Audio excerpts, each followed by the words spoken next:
Hi, this is Jenny from the Ukulele Sisters, and I'm here to teach you what wondrous love is this. What wondrous love is this uses 5 chords. We use a D minor, which is like this. I tend to collapse my end bar, this finger across, to get that D minor. We use a C. We use an A minor. We use an F. And we use a G.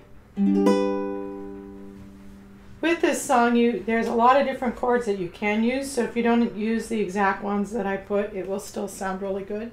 The most important thing is to stay on the D minor a lot. First 2 verses I do with all downs. Down, down, down, down. 1 strum per beat. And on verse 3 and 4 I go down, down, up, down, down, up. There's melody tab at the end. Hope you enjoy it.